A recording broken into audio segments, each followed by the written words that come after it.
Does your audience love you and your podcast? I'm going to give you 5 ways to win your audience's affection. Welcome to the Audacity to Podcast, episode 209.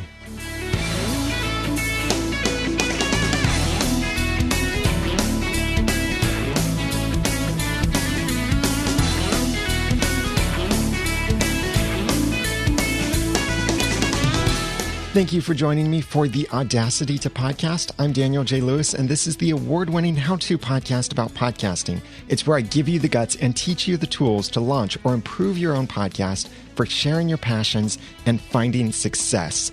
This is Valentine's Day week, and I thought I'd take a little seasonal approach to this, a little hint of an upcoming topic that I'll be addressing. But I want to talk about affection and love, not in the sense of the romantic style of love, but with you and your audience. Podcasts are far more successful when they have loyal audiences. That has nothing to do with the actual numbers of the audience. You can have more success with a small, loyal audience than you can with a large, disinterested audience. That's what the podcast awards really help measure, and that's how I've won an award in the past, and several of our shows have been nominated in the past. And I'm hoping this year that one of our other podcasts will win again. If you want to find out how you can support us, go to theaudacitytopodcast.com/podcast awards. But a smaller, loyal audience is very important. And yes, from that, you can build a large, loyal audience. Then you have everything going for you. You have a large audience and you have a loyal audience, but it starts with that small audience, and it starts by getting your audience to love you. So I've got 5 ways to make your audience love you and your podcast, and you can apply these whether you're doing an audio podcast, a video podcast, or even potentially regardless of what kind of content that you're creating. You could apply this to just your blogs or your social network accounts like Twitter or Facebook. You can apply this even in relationships. But I'm not going to say I'm a relationship expert. I'm a podcasting expert. I'll leave the relationship advice to someone else to give all of that. I've got 5 ways here, and you can follow along in the show notes at theaudacitytopodcast.com/audience love for episode 209. Number 1, be yourself. Some people will like you, some people will hate you, and that is totally okay. The most important thing is for you to be yourself. It was Kurt Cobain who said, "I'd rather be hated for who I am than loved for who I am not." This is really important to remember in podcasting, especially if you read negative podcast reviews. Look back at my previous episode where I talked about how to deal with negative feedback to handle that a bit better. And I have a link to that in the show notes. But when you see these negative reviews, it's often those people who hate you for being yourself. You may not necessarily have to change what it is they hate. If they hate something, they will probably leave. And then if you change, well, they're not going to be listening to even care if you change and then to come back to your content. But it's better to be hated for who you are than loved for who you aren't. Don't try to be someone else. Don't try to be John Lee Dumas. Don't try to be Daniel J. Lewis. Don't try to be Leo Laporte. Don't try to be Pat Flynn. Don't try to be Michael Hyatt. Be you. Because there's so many quotes out there that I could use. So many people have said essentially the same thing. Be you, because no one else can do it as well, because everyone else is taken, because no one else knows how to be you as well as you know how to be you. All kinds of things, from celebrities, from average people, from authors, all coming back to this main point. Be yourself. This is why you can see, like John Lee Dumas, when I talked with him in episode 200, I wanted him to bring out the point, as hard as it might be for some people to hear, why can't other people have the success that John has? And essentially it's, they don't work like he does. They don't think like he does. And that's totally true. I can't have his kind of success because I don't think and work the same way. And that's great. That means I can have my own success. His success is for him. Mine is for myself. And your success is for yourself. So be yourself. We do, though, need to accept that sometimes There are things about ourselves that truly do need to be changed. Just look at any kind of relationship out there, or maybe the hardest relationship being a marriage, and how over time each person needs to change themselves in order to enjoy the relationship more. So yes, change does need to happen in ourselves. We should always be looking for ways to improve ourselves, but at the same time, not trying to be someone else or improve ourselves to become someone else, but to improve ourselves to be a better us in some way. This means that there might be certain personality things about you that you might need to improve, certain ways that you communicate that you might need to improve. These things you can do and change without hurting who you really are or hurting your perspective, your experience, your ideas, your worldview on these things.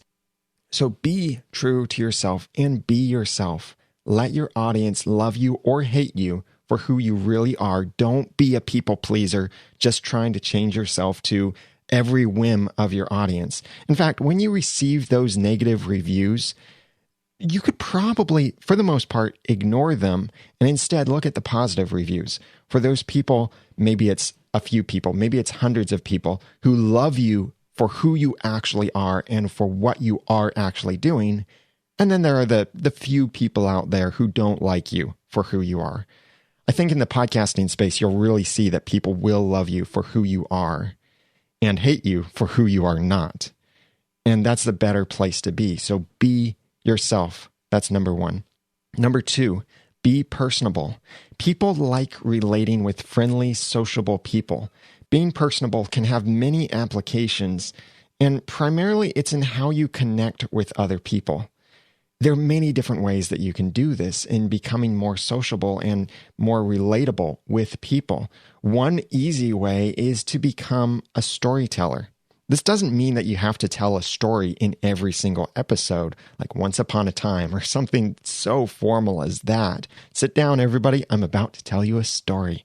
No, storytelling is about great communication. You can relate information that's tied to an event, or just relate information, period, in a story. There are many business books out there. Like the first one that came to my mind is Who Moved My Cheese, is a book all about management styles and dealing with change and working with other people.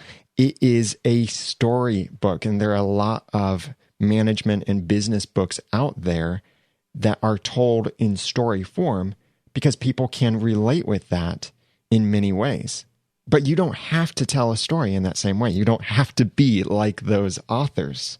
Find a way to be personable in how you relate information. And it's all in how you tell the story. For example, if something happens to you, like you get a flat tire while you're driving, there are several ways that you can tell that story, and it might make people like you or hate you. You could tell that story with some comedy in it and make people laugh, and they'll enjoy being around you. I'll talk more about that in a moment. You could tell that story with a lot of anger to say, I can't believe those stupid car-making people didn't make the tires better on this car, or rah, rah, rah, just get really upset about all of these things. And you'll have one of two effects on the people around you. You may either make them angry too, and they'll join with you, and then you've got a nice little mob on your hands, or they'll be upset by your anger and they'll want to leave. It's kind of the fight or flight response when we're around negative emotions. Yes, some people do build a loyal audience around their anger, their nastiness, their crankiness. But does that audience love them or really, really like them? Probably not. You could also tell the story with deep emotions to say, I was driving in the car, I just lost my job, and my girlfriend dumped me, my dog died, all the things the country songs are about. You say, I realized all I have left is this car that can take me to a new life, and then I got a flat tire. I couldn't believe it. You could tell a story in that way and make people cry and make people have sympathy for you and relate with you because they've been in a similar circumstance like that, and a sort of bonding is forming. Or You could leave all emotion out of this and tell just the facts. Yeah, I was driving. I got a flat tire. It was pretty terrible. And then make no one care whatsoever about the story that you're sharing or really care about your feelings in this. You need to use emotion, and people relate with emotions. So be personable. Positivity is really powerful, and it's contagious. People generally like being around positive people. This doesn't mean you're the kind of person that makes coffee nervous or that you are overly positive and over the top. There are places for that, but in one-on-one, it might not be great to be that over the top. But people do like being around someone positive. Sometimes it's because being around a positive person makes them feel better. Sometimes it's they need that pickup. Sometimes it's just simply they would rather be around a positive person than a negative person. So be positive when you're being personable. Don't be afraid to ask for help either. People will often like you more, and this is crazy because this is kind of the opposite of what we might expect, but people will often like you more if they can do something for you than if you do something for them. Crazy, isn't it? But look at all of the volunteer programs out there in ministries and service to the helpless or the homeless, the poor, the fatherless, the widows, the orphans. When people serve other people, it makes them care about those other people more. And if you ask your audience to help you with something, that will probably subconsciously with them, but that will help them to care more for you. And you have to be careful what you're asking them to do too. It's not just, hey, please give us money. That's not going to make your audience necessarily care for you, but something that matters more than just dollars and cents and growing your audience, but something that truly helps you, encourages you and such. Like podcast reviews, for example. I say in every episode when I get podcast reviews, how thankful I am and how they encourage me and they help other people find the podcast. And they do encourage me. Sometimes I remember to actually ask for reviews. Sometimes I don't. Sometimes I just thank the people who left reviews, and that inspires people to leave more reviews.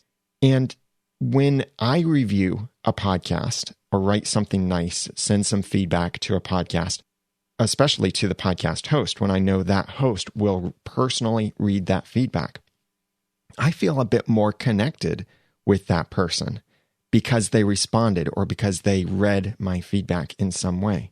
So this is number 2, be personable. Number 3, know whom you're talking to.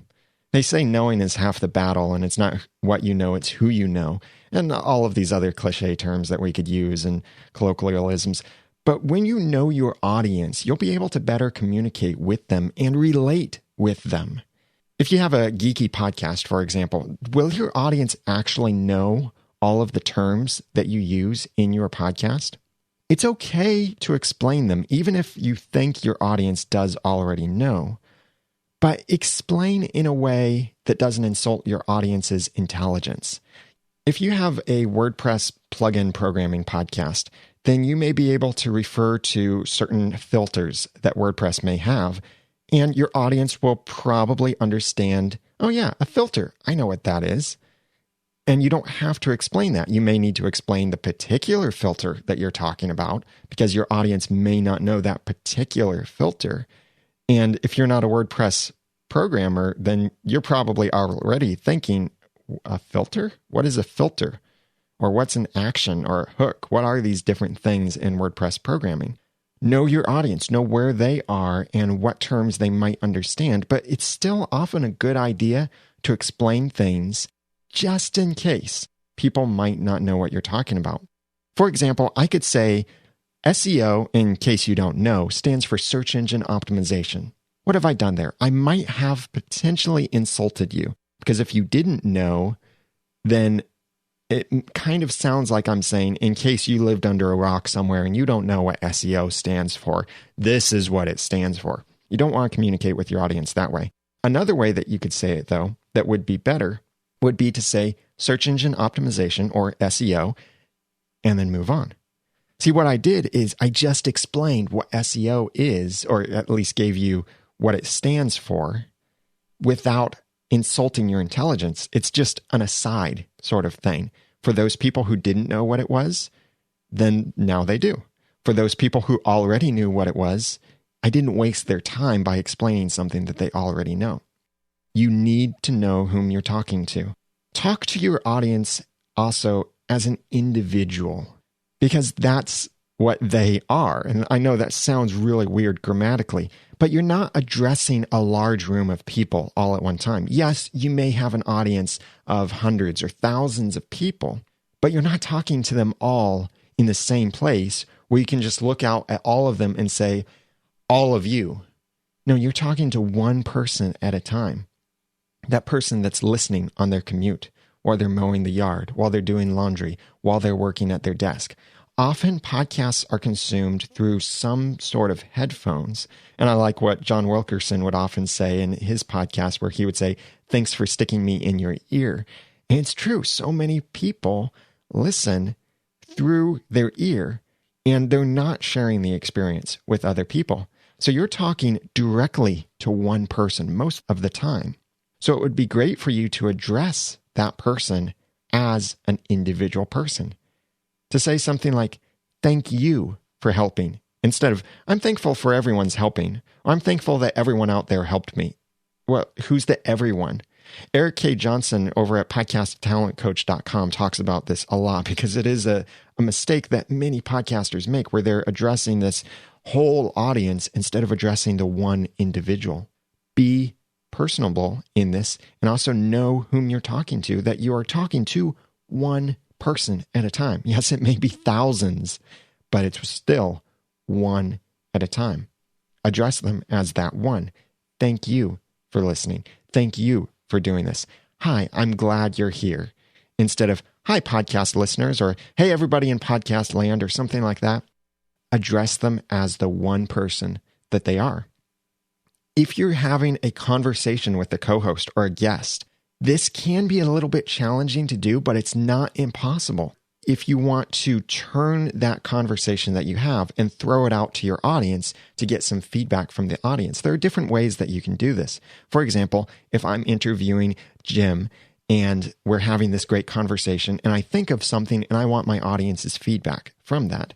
So then I might be saying, "Wow, Jim had a great point there. What do you think of what Jim had to say?" Do you see what happened? I might be having this one-on-one conversation. I'm saying "you" when I'm referring to Jim, but then I pause. I place Jim in a different position. I start referring to him by his name as if he's a separate person now from who I'm actually talking to. And then I start saying, "You, I would love to hear what you think." Instead of saying something like, "I'd love to hear what the whole audience thinks about this," or "I'd love to hear what all of our listeners think about this, so please email." That's where it's not quite alienating. It's just a slight thing. But when you know whom you're talking to and you address them directly and individually, it helps people to love you more and to build that stronger relationship with you, because they feel like you are talking directly to them, which you would be. That's number 3. Number 4, include your audience. Most people love to hear themselves mentioned by others. This is especially true when that someone else is in any way some kind of celebrity to the person or has special respect or position or authority. So thank people by name when they donate, when they send feedback, when they write a review for you, or when they really do anything for you. Thank them by name. People love hearing their names in podcasts and mentioned by other people. Your name is the most important word to you. I remember when I had just started the Audacity to podcast, because I felt like I had something else to contribute in this space. I had a particular approach that no one else was using, and I wanted to say some things in this space. So I decided to start the Audacity to podcast, another podcast about podcasting, even though I felt like the market was already saturated with 2 podcasts about podcasting. Yeah, only 2 that I knew of back then. That was Cliff Ravenscraft's Podcast Answer Man and Dave Jackson's School of Podcasting. I remember, I think I was on my 3rd or 4th episode of the Audacity to podcast, and I was listening around that time to an episode of Dave Jackson's School of Podcasting. And I didn't know Dave at that point. In his podcast, he mentioned me by name. He said something about there's a new podcaster who's hosting a podcast about podcasting. It's Daniel Lewis. He's got the show called the Audacity Podcast. And back then, I remember Dave saying something like, he's so many episodes into this so far, and he hasn't talked about Audacity yet. Yeah, that was part of branding issues back then. But I thought, whoa, Dave Jackson from School of Podcasting knows who I am? No way. Whoa. I felt so special that I couldn't believe it. You can have that same effect on your audience just by mentioning them by name. But a way that you can take this even further is by including them more in your podcast. Use their feedback, whether it's written or recorded feedback, in your podcast when you can. No, you may not always be able to read their feedback or play it in the podcast. Sometimes, let's be honest, sometimes people aren't very good at communicating what they want to. And so the feedback might be really confusing. It might be worded very poorly. They might be repeating something that you basically already said, or they might be bringing up a horrible point, a bad theory, bad explanation, anything like that. Yeah, that kind of thing can happen. And it does happen. It's going to happen to you. If you ever receive feedback from your audience, you'll receive some that's pretty bad. Thankfully, the feedback I received from you so far and other listeners of the Audacity podcast has been great. Great questions, great explanations and such. Some other podcasts we have, sometimes not. Like for a comedy podcast, sometimes they send a story and it's just not funny, or they didn't tell it in a funny way. Or for our Once Upon a Time podcast, sometimes people send theories that just don't really sound like good theories. They're not explained very well. Or they'll send feedback that's just, I liked this, I didn't like that. And that's not really what we're about with that podcast of just giving our review of what we liked and didn't like about the TV show. Sometimes people will send something and they go on for pages and pages of theories, which is awesome that they sent us all of this stuff. But we don't have time to read their pages and pages of theories. But what you can do in cases like that, when you can't include the original feedback and you may not be able to edit it for clarity or brevity, or you just don't want to, you can still mention them, or you can summarize. You can say, Jim sent in this great theory about this. Or you could, after you've already given your own explanation and your own theory or your own information, you could say, this is very similar to what Jim and Sally and Bob and Tony all sent in. Thank you very much for your suggestions, guys. It helped us clarify what we were thinking. So you can include them without having to include everything that they said. But what it shows is that you read or listened to the feedback that they gave, that you respected it enough to give them a shout out, and you're including them as part of your podcast. This can be really fun too when you include their full feedback, because that turns them into ambassadors of the podcast, especially for younger audiences. They think it's really cool to hear their name or their voice or their feedback in your podcast. For our 200th episode of The Ramen Noodle, my clean comedy podcast, we did a live call-in show. The audience was really hoping for it. We did that for episode 100. We wanted to do something special for episode 200. And I teased with the idea that we might do a live call-in show, but I forgot to set up the technology for it. However, the audience was so hopeful that we would do it. And I decided, it's our 200th episode, the last episode of the current way we were doing things, the end of season 3. Hint again, something about seasons coming up.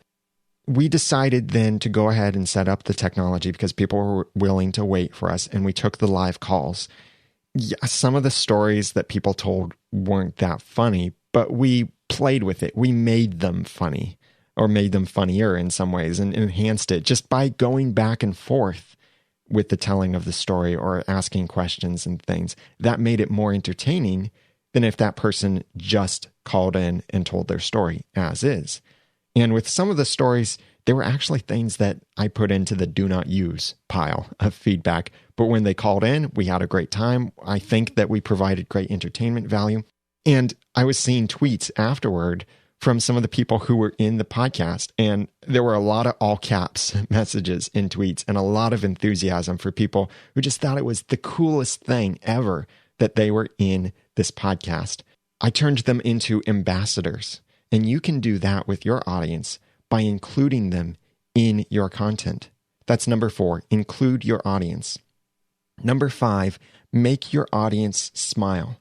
Smiles are contagious, and smiles can come from many different things. It's not just making people laugh and telling them something funny, but there are many different kinds of smiles. There could be the kind of smile where, yeah, that's amusing, or the kind of smile of, wow, that's exactly the information I wanted, or that answers this thing that I've needed for so long. It could be a smile of confidence, of understanding something new. It could be a smile from some form of comfort. It could be a smile from one of many other things. But when you make your audience smile, it triggers the release of endorphins in them. And smiling and laughing does this. And many studies have confirmed that this is literally good for you to smile and to laugh. And this boosts positive emotions with your audience. It even helps them with their immune system if they're smiling and laughing. Truly, a smiling, laughing group of people is a healthier group of people. If you can make your audience smile, it's triggering those endorphins and it's helping them to bond with you. That's one of the reasons why you see public speakers quite often start off with a story that puts a smile on your face, or just some kind of joke, because they want you to laugh. That helps break the ice, and it helps you relate with them a little bit better. But to start off with a joke and then the rest of your presentation be completely dry and boring won't go over so well either.